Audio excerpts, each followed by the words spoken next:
Hello friends, welcome back my YouTube channel के drama music में आपके लिए फिर से आ गई हूँ एक और नया वीडियो लेकर। इस वीडियो में मैं डिस्क्राइब करूँगी लीजेंड ऑफ द ब्लू सी के एपिसोड नंबर 14 को। गाइज, हमारी कहानी आधे जोर पर आ चुकी है, यानी कि हमारे बाकी के एपिसोड ऑलरेडी आ चुके हैं, जो कि आपको उनका लिंक मैं डिस्क्रिप्शन में दे दूँगी, वहाँ से आप उन्हें देख सकते हैं। सो गाइज़, इस एपिसोड को शुरू करने से पहले मैं आपको बता दूं, अगर अभी तक आपने मेरे के ड्रामा म्यूज़िक चैनल को सब्सक्राइब नहीं किया है तो प्लीज़ जल्दी से जाएं और इस चैनल को सब्सक्राइब कर लें, ताकि इस चैनल पर आने वाले नए वीडियोस को आप मिस ना करें और आपको उनका अपडेट मिलता रहे। इसलिए आप बेल आइकन बजाना भी मत भूलिएगा। चलिए तो हम अपना एपिसोड शुरू करते हैं।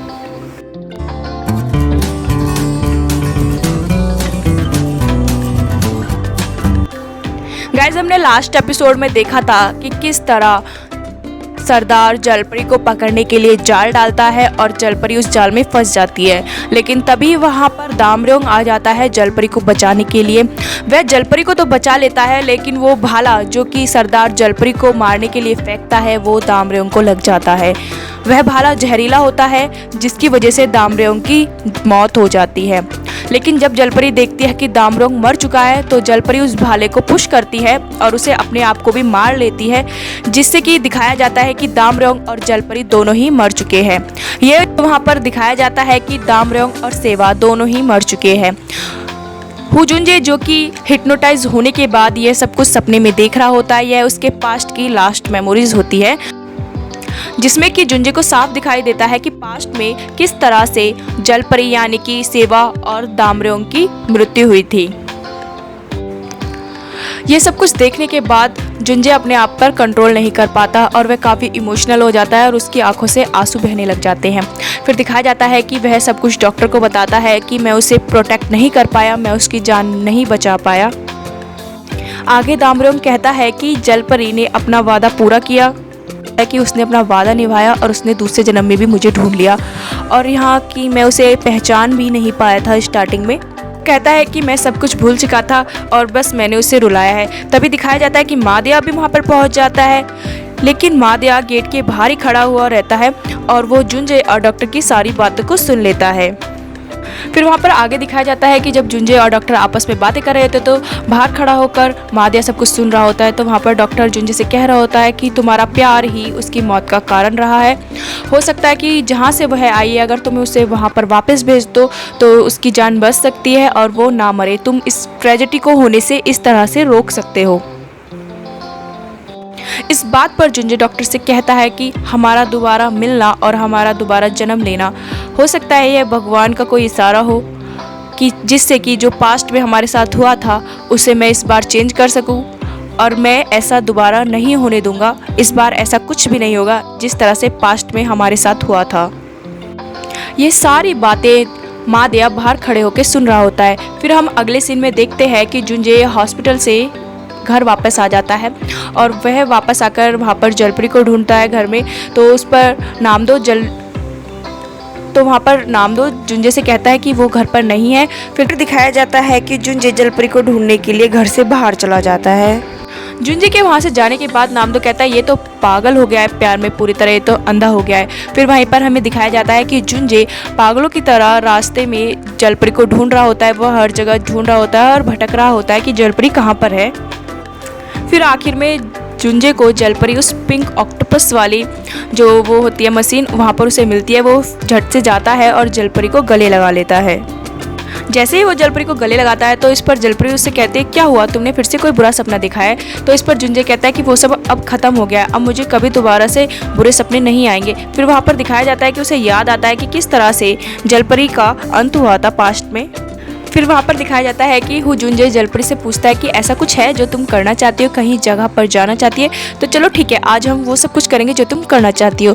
फिर थोड़ी देर जलपरी चुप होती है और फिर हुजुंजे से कहती है कि एक्चुअली हुजुंजे 3 तरह के प्यार होते हैं, मतलब 3 टाइप्स ऑफ लव होते हैं। एक होता है रोमांटिक लव, एक होता है हॉट लव और एक होता है डर्टी लव। वो कहती है जो अब हम करने वाले हैं वो है रोमांटिक लव, जिसमें हम लोग बाहर घूमने जाएंगे, कॉफ़ी पे जाएंगे, डेट पे जाएंगे, डिनर पे जाएंगे, मूवीज़ देखेंगे। कहते फिर इसमें हम लोग गेम खेलने भी जाते हैं। तो वो कहती है ये सब जाता है रोमांटिक लव में, लेकिन अगर हम वो कहते हैं कि ये सब अंत में डर्टी लव के लिए ही जाता है, लेकिन ये सब जो होता है वो किसी एक्सपर्ट के लिए ही होता है। आगे जलपरी कहती है अगर हम उसे डायरेक्ट ट्राई करेंगे तो फिर हम प्रॉब्लम में आ जाएंगे, तो इसलिए ठीक है हम लोग रोमांटिक लव से शुरुआत करते हैं। फिर दिखाया जाता है कि वह दोनों हाथों में हाथे डालकर अपनी डेट्स के लिए निकल जाते हैं, यानी कि रोमांटिक लव के लिए। फिर वो लोग पहले मॉल में जाते हैं, वहाँ पे घूमते हैं, वहाँ पे खाना खाते हैं। फिर वो लोग मूवीज़ देखने जाते हैं, तो मूवी काफ़ी इमोशनल होती है, तो जिसकी वजह से जलपरी वहाँ पर काफ़ी रोने लग जाती है। फिर दिखाया जाता है कि जब मूवी ख़त्म हो जाती है तो वहाँ पर जो सफाई करने लोग आते हैं, तो वहाँ पर वो जो सफाई करने आते हैं तो उन्हें वहाँ पे काफ़ी सारे मोती मिलते हैं, क्योंकि वहाँ पर जलपरी मूवी देख के जाती है और वो मूवी इमोशनल होती है जिसकी वजह से वो रोती है। तो ऑफ कोर्स वो जो मोती होते हैं वो जलपरी के आंसू ही होते हैं। फिर आगे दिखाया जाता है कि जुंजे और जलपरी दोनों कॉफ़ी डेट के लिए जाते हैं। फिर वहाँ पर आगे दिखाया जाता है कि जब वो लोग कॉफ़ी डेट पर होते हैं तो वहाँ पर जुंजे जलपरी से सवाल करता है कि देखो जो अभी हमने मूवी देखी वो काफ़ी इमोशनल थी और काफ़ी ट्रेजेडी भरा उसका एंडिंग था, अगर ऐसा कुछ मेरे साथ हो जाए तो तुम क्या करोगी। तो इस पर जलपरी कहती है मैं भी तुम्हारे पीछे आऊँगी। तो इस पर जुंजे कहता है अरे पागल, ठीक से सोच कर बताओ। तो फिर इस पर जलपरी उससे कहती है मैं अगर रहूँगी तो तुम्हारे साथ रहूँगी, अगर तुम्हें कुछ होता है तो मैं भी तुम्हारे साथ मर जाऊँगी। फिर वहाँ पर जुंजे जलपरी से कहता है कि जैसे मूवी में हीरो हीरोइन के लिए कुर्बानी और सेक्रीफाइस करता है, अगर तुम ऐसा कुछ करोगी तो वो तो वेस्ट हो जाएगी ना। उससे जुंजे कहता है कि तुम्हें जीना चाहिए, किसी और के साथ अपनी खुशी ढूंढनी चाहिए, ऐसे अपनी लाइफ को वेस्ट नहीं करना चाहिए। इस पर जलपरी उससे उल्टा सवाल करती है अगर मुझे कुछ हो गया तो तुम क्या करोगे। तो सवाल करती है कि अगर मुझे कुछ हो जाएगा तो क्या तुम किसी और के साथ खुश रह पाओगे, तुम ऐसा कर पाओगे। तो इस पर दिखाया जाता है कि जुंजे थोड़ी देर सोचता है और उससे कहता है हाँ मैं ऐसा ही करूँगा। जुंजे उससे कहता है कि मैं ऐसा ही करूँगा और तुम्हें भी ऐसा ही करना चाहिए। फिर वहाँ पर दिखाया जाता है कि जुंजे जलपरी से कहता है कि मुझसे वादा करो तुम ऐसा ही करोगी अगर मुझे कुछ हो जाता है। तो उसकी सारी बातों को सुनकर जलपरी उससे कहते कि जुंजे कुछ हुआ है क्या ऐसा कि तुम ऐसे एकदम सीरियस इतना सीरियस बातें कर रहे हो और ऐसी बातें कर रहे हो। तो उस पर जुंजे कहता है कि तुम मुझसे पहले वादा करो। फिर इस पर जलपरी कहती नहीं मैं ऐसा कोई वादा नहीं करूँगी, मुझे डर है कि अगर मैंने तुमसे कुछ ऐसा वादा कर दिया तो ये सब कुछ सच हो जाएगा। फिर आगे दिखाया जाता है कि जब जलपरी उसे प्रॉमिस नहीं करती है तो इसकी वजह से जुंजे काफ़ी नाराज़ हो जाता है, वो उसकी बात नहीं मानती है। तो दिखाया जाता है कि वो कार में ड्राइव करते आ रहे होते हैं लेकिन वो दोनों एक दूसरे से बात नहीं कर रहे होते हैं। फिर दिखाया जाता है कि वह दोनों घर पहुंच जाते हैं। फिर वो घर आने के बाद तेहू से प्राइवेट बात करने के लिए उसे साइड में लेके जाता है और वहाँ पर जुंजे तेहू से कहता है कि घर की सिक्योरिटीज़ को टाइट कर दो और हाँ अगर कोई आसपास हो तो उसका नोटिफिकेशन तुरंत मुझे मिलना चाहिए, कि मतलब हमारे घर के अगर आसपास कोई हो और वो सस्पिशियस सा लगे स्ट्रेंजर सा तो उसका नोटिफिकेशन तुरंत मेरे पास आना चाहिए।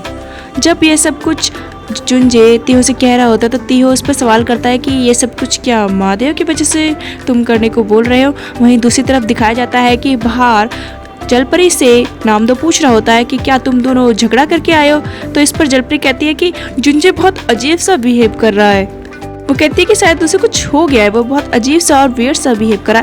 इस पर नामदो कहता है लगता है वो टाइम करीब आ गया है। तो इस पर जलपरी कहती है वो क्या, कौन सा टाइम। तो नामदो कहता है तुम्हारे रिलेशनशिप की एक्सपायरी डेट। पर नामदो जलपरी से आगे कहता है कि जुंजे का आज तक कोई भी रिलेशनशिप 3 महीने से आगे नहीं चला है। मैं जुंजे को 10 साल से जानता हूँ, इसलिए ये सब कुछ मैं एक्सपीरियंस के साथ बोल रहा हूँ। इसलिए अच्छा होगा कि तुम दोनों अपने रिलेशनशिप को ख़त्म कर दो, यानी कि ब्रेकअप कर लो। फिर अगले सीन में दिखाया जाता है कि मादिया उस डॉक्टर के पास जाता है और उसे कहता है कि मुझे सब कुछ पता चल गया है कि हु जुंजे ने भी अपना अंत देख लिया है, उसे पता चल गया कि उसके साथ क्या हुआ था पास्ट में, तो मुझे भी अपना अंत देखना है।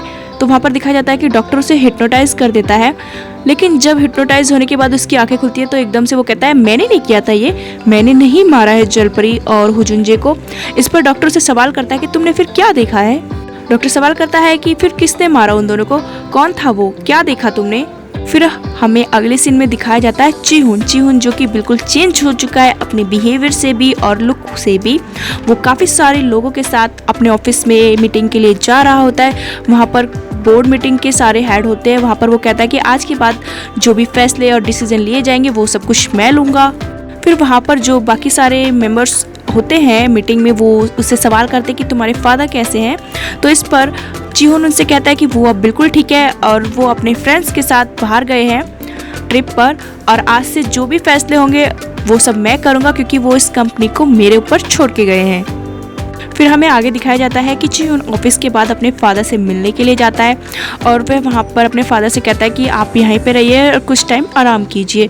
इस पर उसके फादर उसे सवाल करते हैं कि मुझे आजकल बहुत ही कम दिखाई देने लगा है, मुझे बिल्कुल भी कुछ दिख नहीं रहा है, धुंधला दिखता है। तो चिहुन कहता है कि अभी आपका ब्रेन का ऑपरेशन हुआ है तो इसलिए अभी हम तुरंत आपकी आंखों का ऑपरेशन नहीं कर सकते हैं। वो अपने पापा से कहता है कि ऐसा कीजिए, आप कंटिन्यू अपनी दवाइयाँ लेते रहिए। फिर दिखाया जाता है कि उसके फादर उससे पूछते कि क्या तुमने जुंजे से कांटेक्ट किया है, क्या तुम जुंजे से कांटेक्ट कर सकते हो। तो इस पर चिहुन उनसे कहता है कि एक्चुअली जब आपका चोट लगी थी, मतलब एक्सीडेंट हुआ था, तो मैंने तुरंत ही जुंजे से कांटेक्ट किया था। तो वो कहता है कि मैंने उसे कांटेक्ट किया था लेकिन शायद वो बिजी होगा इसलिए वो नहीं आया है, लेकिन आ जाएगा जल्द ही। इस तरह से चिहुन अपने फादर से झूठ बोल देता है। फिर हमें दिखाया जाता है कि हुजुनजी के घर में जलपरी टीवी देख रही होती है और वहीं पर हुजुनजे पानी पीने के लिए किचन में आया हुआ होता है। तो जलपरी अपने मन ही मन सोच रही होती है कितना पत्थर दिल आदमी है ये, मैं ही पागल थी जो इसके प्यार में इतने दूर तक आ गई। वो मन ही मन सोच रही होती है कि अगर मुझे पता होता कि सियोल इतना दूर है तो मैं यहाँ कभी नहीं आती, ये तो फ्लाइट में बैठ के थोड़े से समय में ही यहाँ पर आ गया होगा। मैं लगातार 3 महीने 10 दिन स्विमिंग करते करते यहाँ पर आई हूँ। और वो ऐसे ही मन में सोचती है कि ये और कैसे बकवास से प्रोमिसेस मांग रहा है मुझसे। ये सब कुछ जुंजे को ऑब्वियसली सुनाई दे रहा होता है तो वो एकदम गुस्से से जलपरी की तरफ देखता है और उससे कहता है, वो कहता है कि मेरी बुराई मत करो। तो इस पर जलपरी फिर मन में सोचना शुरू कर देती है, ये तो काफ़ी चालाक और तेज है, इसे कैसे पता कि मैं मन ही मन इसकी बुराई कर रही हूँ। इससे जलपरी मन में सोचने लग थी, मैं ही पागल थी जो इसके प्यार में पड़ गई, पर मेरी भी क्या गलती, मैंने इसे ही तो पहली बार देखा था, एक सुंदर और हैंडसम लड़का। लेकिन यहाँ टीवी में देखो, यहाँ तो एक से बढ़कर एक सुंदर और हैंडसम लड़के हैं। तो जलपरी कह रही होती कि इसे क्या लगता है ये इतना हैंडसम और सुंदर लड़का है, दुनिया में काफ़ी सारे लड़के और हैं इस दुनिया में। तो ये सब कुछ जुंजे सुन रहा होता है तो वो एकदम फिर से गुस्सा करने लगता है उस पर। तो तभी वहाँ पर नामदो आ जाता है, कहता है कि इतना झगड़ा करने से अच्छा है कि तुम दोनों ब्रेकअप कर लो ना। फिर वहाँ पर दिखाया जाता है कि जुंजे जलपरी से कहता है, और तुम घर से अकेले नहीं जाओगी। तो इस पर जलपरी कहते हैं, नहीं मेरी अपॉइंटमेंट है और मुझे जाना है। तो जुंजे उसे कहता है, अगर तुम्हारी अपॉइंटमेंट है और तुम्हें घर से बाहर जाना है तो तुम नामदो के साथ जाओगी। पर जलपरी कहते हैं, नहीं मैं अकेले चली जाऊंगी, मुझे किसी के साथ की जरूरत नहीं है। फिर वो वहाँ से जुंजे उसकी बातों को सुन के कहता है कि ठीक है, और वो वहाँ से चला जाता है। फिर दिखाया जाता है कि जुंजे हॉस्पिटल में आके सेक्रेटरी किम से मिलता है। वो वहाँ पर सेक्रेटरी किम से कहता है कि मैं जानता हूँ कि आप बोल नहीं सकते हैं, लेकिन मुझे आपसे कुछ पूछना है, कुछ सवाल करने हैं, तो मैं आपसे पूछूंगा, तो प्लीज़ आप अपनी आंखों को ब्लिंक करके जवाब देना। यानी कि वो कहता है कि आप अपनी पलकों को झपकाना मेरी बातों पर। फिर दिखाया जाता है कि जुंजे एक फ़ोटो दिखाता है सेक्रेटरी को। तो वो जो फोटो होता है वो किसी और का नहीं बल्कि मादिया का होता है। और जुंजे पूछता है कि क्या यही आदमी है जिसकी वजह से आपकी यह हालत हुई है। तो इस पर सेक्रेटरी अपनी आंखों को 2 बार झपकाता है, ब्लिंक करता है और उसे इशारा करता है। फिर आगे दिखाया जाता है कि जुंजे सेक्रेटरी से पूछता है कि क्या आप किसी को जानते हैं, कोई हमारा रिलेटिव करीबी जो कि मादिया से के साथ मिला हुआ है। इससे पहले कि सिक्योरिटी किम कोई इशारा या फिर कोई सिग्नल दे, वहाँ पर चिहुन आ जाता है। और फिर आगे दिखाया जाता है कि चिहुन और जुंजे दोनों एक साथ बैठे हुए होते हैं। फिर वहाँ पर दिखाया जाता है कि चिहुन हुजुनजे से सॉरी कहता है कि मैंने लास्ट टाइम जब तुम्हें कॉल किया था उस दिन मैंने ज़्यादा ड्रिंक कर लिया था, उसके लिए सॉरी। तो फिर वहाँ पर जुजुनजे कहता है कि हाँ मुझे लगा ही था कि तुम ऐसे कैसे वियर्ड सी बातें कर रहे हो कि अपने पापा को प्रोटेक्ट करो, अब तुम्हारे वो रियल फादर है, तुम खुद उन्हें प्रोटेक्ट करो, मैं अपनी मदर को प्रोटेक्ट करूँगा। तो फिर वहाँ पर दिखाया जाता है कि हुजुनजे चिहुन से पूछता है कि फादर की तबीयत कैसी है, वो कैसे है पापा। तो इस पर चिहुन कहता है हाँ वो ठीक है और वो अपने दोस्तों के साथ ट्रिप पे गए। आगे चिहुन कहता है कि मुझे तुम्हें कुछ बताना था इससे पहले कि तुम्हें कहीं और से पता चले कि पापा ने सारी प्रॉपर्टी और जायदाद मेरे नाम कर दी है। एक्चुअली मैंने उनसे कहा भी था कि आप एक बार फिर से सोच लीजिए हुजुनजी के बारे में, लेकिन शायद कहता है कि शायद तुम्हारी लास्ट मीटिंग के बाद उन्हें इतना ज़्यादा बुरा और काफ़ी सैड फील हुआ जिसके बाद उन्होंने ये डिसीजन ले लिया। ये सारी बात सुन के जुजुनजे जो उससे कहता है कि यार तुम ऐसे हो या फिर ज़्यादा ही मतलब बिहेव कर रहे हो फ्रेंडली बने का, और तुम्हें ऐसी बातें करने की कोई ज़रूरत नहीं है। मैं अपने आप से अपने पापा से नफरत कर सकता हूँ, तुम्हें इसमें आग में घी डालने की कोई ज़रूरत नहीं है। वो कहता है कि अगर तुम ऐसे ही प्रिटेंड करते रहो और ऐसे बिहेव करते रहे तो मुझे ज़रूर ऐसा लगेगा कि तुम्हारा कोई ना कोई मकसद है या फिर इरादा है इन सब बातों के पीछे। तो फिर दिखाया जाता है कि वो कहता है कि नहीं ऐसा कुछ भी नहीं है। तो फिर वहाँ से जुंजे जा रहा होता है तो तभी चिहुन उससे पूछता है कि सिमचैन वो ठीक है। तो इस पर जुंजे उससे कहते हैं तुम्हें उससे क्या मतलब। इस पर चिहुन उससे कहता है नहीं बस मैं ऐसे ही जाना चाहता था। फिर दिखाया जाता है कि वह वहाँ से निकल जाता है। वहीं पर अगले सीन में दिखाया जाता है कि चासिया अपने घर में काफ़ी परेशान होती है कि वह किस तरह से जुंजी को बताए कि उसकी माँ उसके घर में है और मेड का काम कर रही है। तभी वहाँ पर वो मेड आ जाती है, यानी कि जुंजी की माँ आ जाती है। तो वो जो मेड होती है यानी कि जुंजी की माँ, वो वहाँ पर खीर लेके आती है चासिया के लिए। वो वहाँ पर चासिया से कहती है, लगता है कि आज आपकी तबीयत ख़राब है इसलिए आज आप ऑफिस भी नहीं गई है, तो मैं आपके लिए खीर लेके आई हूँ।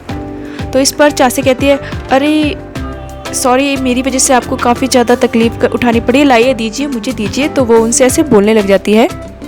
जब वो खाना देखकर उससे मतलब बाहर आ रही होती है तो तभी अचानक चासिया पीछे से मेड को गले लगा लेती है और एकदम से कहती है कि सॉरी और थैंक यू फॉर ये सब मेरे लिए करने के लिए। तो इस पर वो मेड कहती है, अरे मुझे अजीब लग रहा है, प्लीज़ ऐसे मत कीजिए। फिर दिखाया जाता है कि जब वो मेड यानी कि जुंजी की माँ वहाँ से बाहर आ जाती है तो वो बाहर आकर चासिया की भाभी से कहते हैं कि आज मुझे चासिया की तबीयत कुछ ठीक नहीं लग रही है, वो बहुत ही ज़्यादा अजीब और वियर्ड बिहेव कर रही है। इस पर चाचा की भाभी कहती है वो कब ठीक होती है, वो हमेशा ही ऐसी होती है, वियर्ड और अजीब सी। फिर दिखाया जाता है कि चाचा की भाभी वहाँ पर जुंजी की सौतेली माँ को कॉल कर रही होती है। तो वो कह रही होती है कि ये औरत भी ना फिर से मेरे कॉल्स को इग्नोर कर रही है। तो उसका नाम सुन के यानी कि जुंजी के सेकंड फादर की जो वाइफ है सेकंड, उनका नाम सुन के वो जो मेड होती है वो वहीं पर बैठ जाती है। वहाँ पर वो मेड यानी कि जुंजी की माँ बैठकर चाचे की भाभी से सवाल करती है कि आप वो मुझे वो कहानी बता रही थी ना उस चेयरमैन के बारे में, तो फिर उनका बेटे का क्या हुआ। तो इस पर चाचे की भाभी कहती वो उनका असली बेटा। वो कहते हैं हाँ उसी के बारे में। तो वो कहते हैं कि उसके बारे में तो मैंने सुना है कि वो तो कब का घर छोड़कर भाग चुका है। वो आगे कहते हैं कि कई साल हो गए हैं इस बात को और उस बच्चे को मतलब उसके बेटे को घर छोड़ के भागे हुए। ये सारी बातें सुनकर वहाँ पर जुंजी की माँ काफ़ी शॉक हो जाती है। आगे चाचे की भाभी कहती है कि वो जो उनका सारा बिजनेस है वो सब उनका बेटा चिहुन जो कि वो कामसोंग मतलब उसकी सेकंड वाइफ लेके आई है वो ही संभाल रहा है। मुझे तो डर है कहीं ऐसा ना हो कि एक दिन सारी प्रॉपर्टी सारी संपत्ति उनके नाम ही हो जाए और जो बाहर के लोग हैं वो घर के बन जाए, मतलब कि मेन बन जाए, और जो घर के लोग हैं वो बिल्कुल बाहर हो जाए। ये सारी बातें सुनकर जुंजी की माँ काफ़ी शॉक और परेशान हो जाती है क्योंकि उसे अब पहले तो लगता था कि उसका बेटा बाहर अब्रॉड में पढ़ाई कर रहा है, लेकिन जब उसे सच्चाई पता चली है कि उसका बेटा काफ़ी पहले 10 साल पहले ही घर छोड़कर जा चुका है तो अपने बेटे के लिए परेशान हो जाती है कि पता नहीं उसका बेटा कहाँ होगा। फिर दिखाया जाता है कि वह घर से बाहर आ जाती है। फिर दिखाया जाता है कि जुंजे की असली माँ अपने घर यानी कि हुजुंजे के असली घर पहुंच जाती है और वहाँ पर जाके वो डायरेक्ट हुजुंजे के फादर की दूसरी वाइफ से मिलती है और उससे डायरेक्ट बात करती है और कहते कि मेरा बेटा कहाँ है। इस पर हुजुंजे की सौतेली माँ कहती है मुझे क्या पता, तुम्हारा बेटा है, तुम जानो। तो वहाँ पर हुजुंजे की माँ कहती है कि तुमने मुझसे प्रॉमिस किया था कि तुम मेरे बेटे को अपने बेटे की तरह ही रखोगी। तो इस पर वो कहती है कि तुम पागल हो, किसी भी औरत को ऐसे ही अपने घर को गिव अप नहीं करना चाहिए, तुम्हें फाइट करनी चाहिए थी, तुम्हें खुद ऐसे गिव अप करके चली गई। तो तुम्हें क्या लगता है कि मैंने जो तुमसे प्रॉमिस किया है मैं उसे निभाऊंगी। इन सारी बातों को सुनने के बाद जुंजी की असली माँ उससे कहती है कि ठीक है, अब मैं अपने असली बेटे को ढूंढ के निकालूंगी और उसे ढूंढ के रहूंगी और उसे उसकी असली जगह पर पहुंचाऊंगी और तुम्हें तुम्हारी असली जगह दिखाऊंगी जहाँ पर कि तुम बिलोंग करती हो, वहाँ पर मैं तुम्हें पहुँचा के रहूंगी तुम्हारी असली जगह पर। बाद वो वहाँ से निकल जाती है। जब जुंजी की असली माँ वहाँ से चली जाती है तो हम देखते हैं कि जुंजी की सौतेली माँ तुरंत किसी से फ़ोन पर बात करने लग जाती है। फिर दिखाया जाता है कि जब जुंजी की असली माँ रास्ते पर जा रही होती है तो पीछे से एक कार आती है जो कि उसे टक्कर मारने ही वाली होती है, लेकिन तभी वहाँ पर सिमचन यानी कि जलपरी आकर उसे बचा लेती है। तो फिर उसकी जान बचाने के बाद जलपरी उसे कहती है कि आपको ठीक से देखकर चलना चाहिए ना कि अभी आपको वो कार टक्कर मार देती। तो इस पर जुंजी की असली माँ कहती है कि ओह सॉरी, मेरा ध्यान नहीं था। वो उसे थैंक यू बोलती है। फिर दिखाया जाता है कि वो दोनों साथ में चलने लग जाते हैं। तो फिर दिखाया जाता है कि वो लोग दोनों साथ में जाने लगते हैं, लेकिन वो गाड़ी उनको फॉलो कर रही होती है। तो जैसे ही वो गाड़ी अपना शीशा नीचे करती है तो तभी वहाँ पर तेहो उस गाड़ी का और उस ड्राइवर का फ़ोटो क्लिक कर लेता है। तो फिर यहाँ पर दिखाया जाता है कि जब तेहो ड्राइवर और कार दोनों का ही फ़ोटो क्लिक कर लेता है। तो जब हमने देखा था कि जहाँ पर जुंजे तेहो से कह रहा होता है कि तुम्हें घर की सिक्योरिटी बढ़ानी होगी, तो वहाँ पर वो उस समय तेहो से ये भी कहता है कि तुम्हें सीक्रेटली जलपरी को फॉलो करना होगा। वो जहाँ भी जाती है तुम्हें उसको उसके पीछे जाना होगा और देखना होगा कि वो कहीं प्रॉब्लम में ना फंस जाए। फिर हम आगे देखते हैं कि सिमचन और मेड यानी कि जुंजी की माँ दोनों मार्केट जाते हैं साथ में और वहाँ पर सब्जियाँ खरीदते हैं। तो तभी जुंजे के कहने पर तेहो भी उन्हें फॉलो कर रहा होता है। फिर दिखाया जाता है कि तेहो जलपरी की ऐसे फ़ोटोज़ क्लिक कर करके जुंजे के पास भेज रहा होता है। फिर हमें दूसरी तरफ दिखाया जाता है कि जुंजे पुलिस स्टेशन में होता है, पर वो पुलिस ऑफिसर जुंजे से कहता है कि तुम कांजियम नाम की किसी औरत को जानती हो क्या? तो वो कहता है कि ये औरत ही शायद मादे की ज़िंदगी में थी और उसका एक बेटा भी है। वहाँ पुलिस कहते हैं कि हम लोग इनकी तलाश में, लेकिन हमें इसके बारे में कुछ भी पता नहीं चला है। तो वो जुंजे से कहते हैं कि अगर तुम्हें कुछ पता चले तो हमें बताना। तो जुंजे उनसे कहता है कि क्या आपको लगता है कि ये बेटा और ये औरत आज भी मादिया की हेल्प कर रहे हैं? फिर जुंजे उनसे कहता है कि मैंने ये नाम आज से पहले कभी नहीं सुना है। तो वहाँ पर पुलिस फिर उससे बताती है कि जिन वॉन नाम का एक डॉक्टर है, साइकेट्रिस्ट, जिसके पास मादिया जाता है अपने ट्रीटमेंट के लिए। डॉक्टर का नाम सुनते ही जुंजे को याद आता है ये तो वही डॉक्टर है जिससे मैं भी ट्रीटमेंट लेता हूँ। तो फिर वो दिखाया जाता है कि तुरंत वह लोग डॉक्टर के लिए, मतलब डॉक्टर के पास जाने के लिए निकल पड़ते हैं। जब वे लोग डॉक्टर के पास पहुंचते हैं तो जुंजे वहाँ डॉक्टर से पूछता है कि क्या यहाँ पर मादिया आया था? तो इस पर डॉक्टर उसे झूठ बोल देता है कि नहीं, यहाँ पर मादिया नहीं आया। वहाँ पर जुंजे डॉक्टर की बॉडी लैंग्वेज को नोटिस करता है, जिससे कि जुंजे समझ जाता है कि डॉक्टर झूठ बोल रहा है।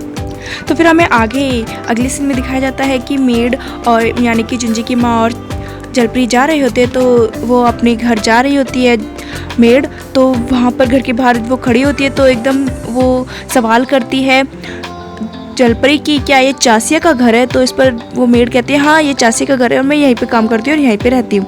तो एकदम से जलपरी को याद आता है लास्ट टाइम कि किस तरह वो लोग चासिया की भाभी को मिलने के लिए उसके घर पे आए हुए होते हैं। उसे याद आता है कि किस तरह जब वो लोग उस घर में आए हुए थे तो वो लोग मतलब नामदो और जुंजे काफ़ी डर जाते हैं और फटाफट से वहाँ से निकल जाते हैं। और फिर घर जाने के बाद कह रहे होते हैं कि अच्छा हुआ कि हम वहाँ से जल्दी निकल गए, नहीं तो आज हम लोग फंस जाते और फिर हम लोग एक्सपोज हो जाते। तो उसे याद आता है कि वो लोग यह बातें इसलिए कर रहे थे क्योंकि जिस घर में वो लोग थे वो किसी और का घर नहीं था बल्कि वो चासिया का घर था, इसलिए वो लोग उस समय डरे हुए थे।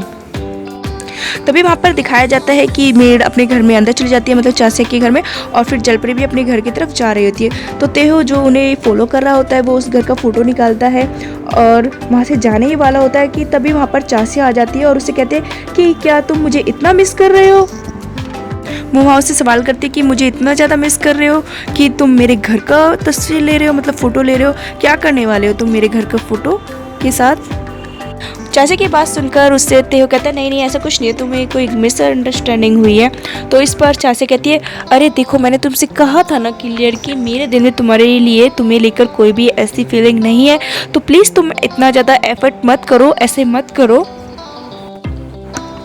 तभी तेहो देखता है कि सिमचन काफ़ी आगे निकल गई है। तो एकदम से तेहो चाची से कहता है कि अरे यार मुझे कोई दर्द नहीं है और मैं बिल्कुल ठीक हूँ, और वो वहाँ से एकदम से निकल जाता है। तेहो के वहाँ से जाने के बाद चाची सोचने लग रही थी अरे यार क्या मैंने उसे ज़्यादा ही मतलब डांट दिया या फिर ज़्यादा ही रूड और हार्शली बोल दिया है। फिर वहाँ पर दिखाया जाता है कि तेहो जाता है सिमचन को फॉलो करने के लिए, लेकिन वो आगे निकल जाती है।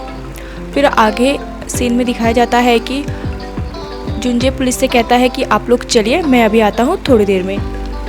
फिर दिखाया जाता है कि जुंजे डॉक्टर के पास वापस जाता है और उनसे प्राइवेटली बात करता है। तो वो डॉक्टर से पूछता है कि प्लीज़ मुझे बताइए कि क्या यहाँ पर मादिया आया था?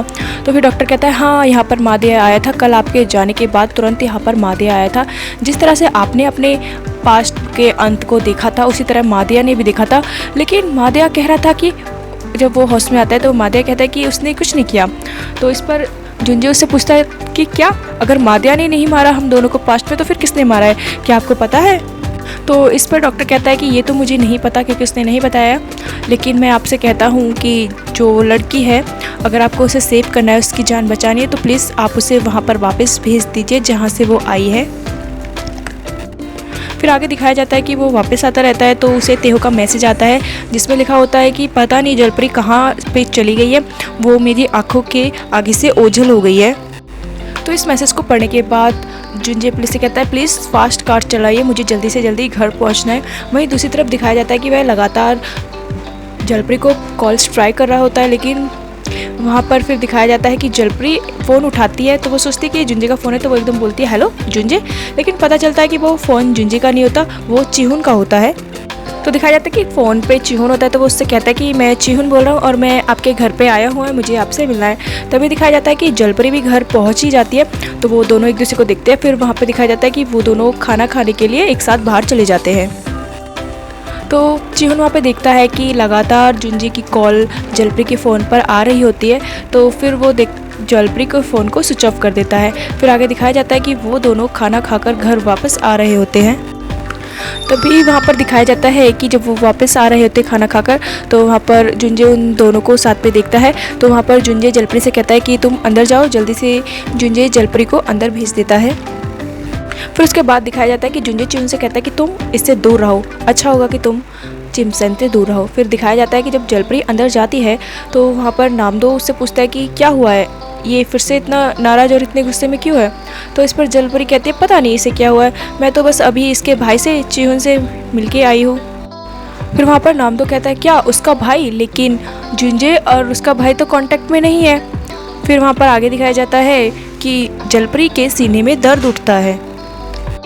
जिस समय जलपरी के सीने में दर्द उठ रहा होता है तो वो अपने मन में सोचने लग जाती है कि क्यों मेरे सीने में दर्द हो रहा है। फिर वो सोचती है कि शायद कि मुझे काफ़ी टाइम हो गया है पानी में गए हुए, मतलब कि जलपरी के अपने असली रूप में आए हुए, तो शायद इसी वजह से मेरे सीने में दर्द हो रहा है। वहीं दूसरी तरफ जलपरी की मन की बातों को जुंजे सुन लेता है। फिर अगले दिन दिखाया जाता है कि जुंजे सबसे कहता है कि बस चलो आज हम सभी लोग बाहर चलते हैं। तो इस पर नामदो सवाल करता है क्यों हम सबको ऐसे तुम हमारी परमिशन के बगैर घर से बाहर निकाल रहे हो।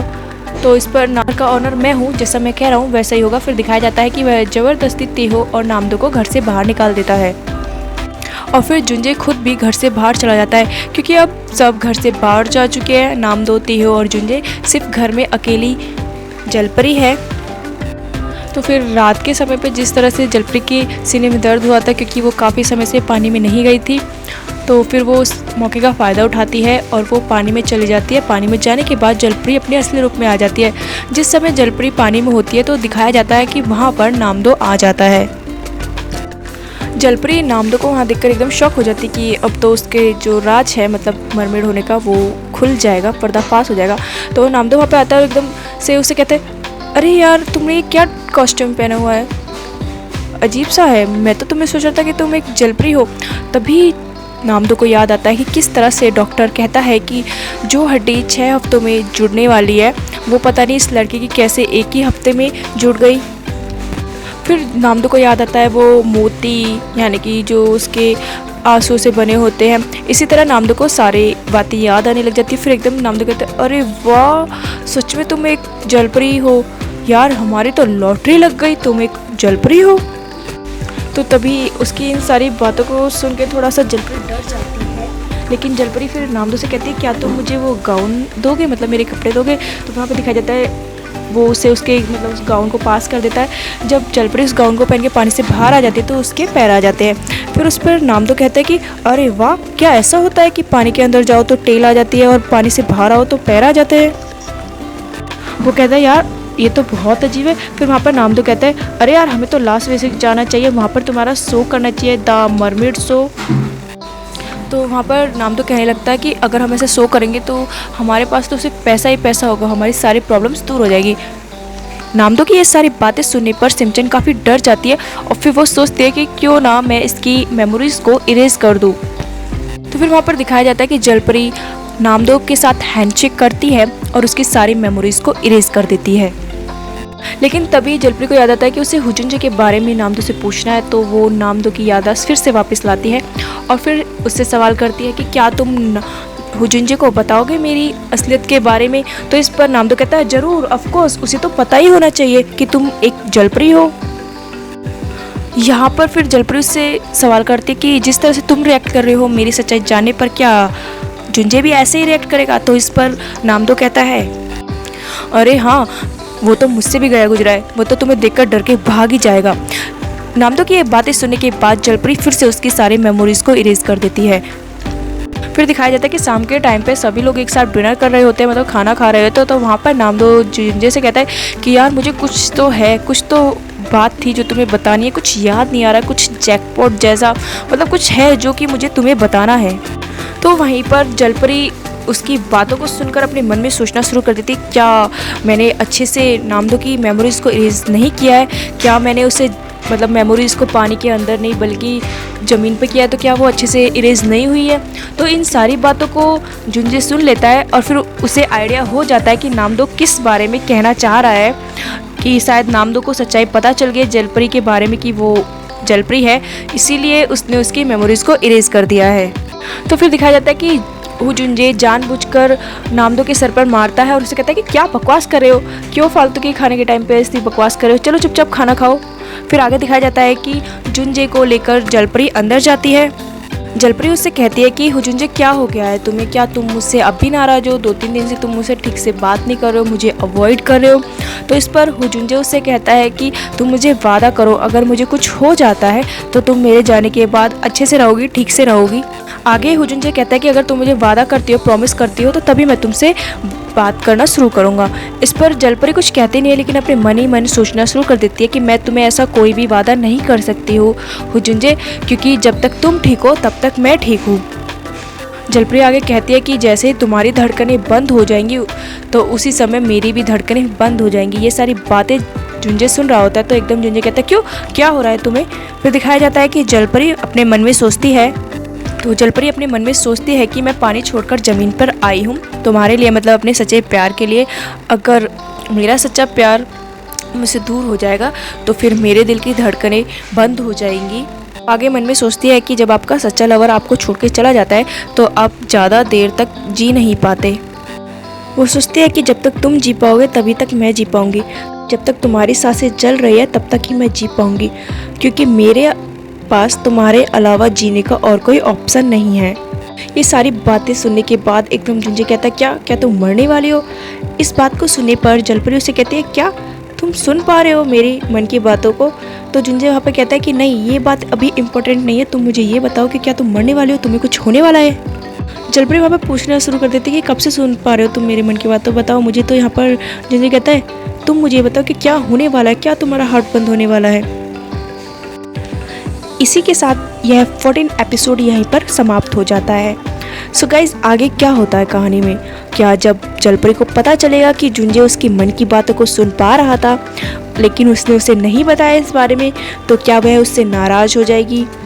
और फिर हमारी पास्ट में जो दिखाया जाता है कि दामरोंग और सेवा को मारा गया है, अगर उसे सरदार ने नहीं मारा तो फिर किसने मारा है, कौन है उनका कातिल। ये सब जानने के लिए आप हमारे के ड्रामा म्यूजिक चैनल से जुड़े रहिए। और हाँ, अगर अभी तक आपने इस चैनल को सब्सक्राइब नहीं किया है तो प्लीज़ जल्दी से जाए और इस चैनल को सब्सक्राइब कर लें, ताकि इस चैनल पर आने वाले नए वीडियोस को आप मिस ना करें। और हाँ, बेल आइकन बजाना बिल्कुल मत भूलिएगा, क्योंकि अगर आप बेल आइकन को बजाते हैं तो इस चैनल पर आने वाले नए वीडियोस का नोटिफिकेशन आपको तुरंत मिल जाएगा।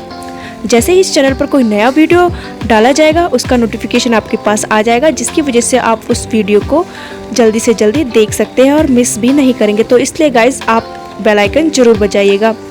और हाँ, इसी के साथ हमारा ये एपिसोड यहीं ख़त्म होता है। अगर गाइज आपको ये एपिसोड पसंद आया हो तो प्लीज़ इस वीडियो को लाइक ज़रूर कीजिएगा और शेयर भी कीजिए। और हाँ, कमेंट करना मत भूलिएगा। बताइए कि आपको क्या लगता है कि कौन है हमारे दामरोंग और सेवा का कातिल, कमेंट करके ज़रूर बताइएगा।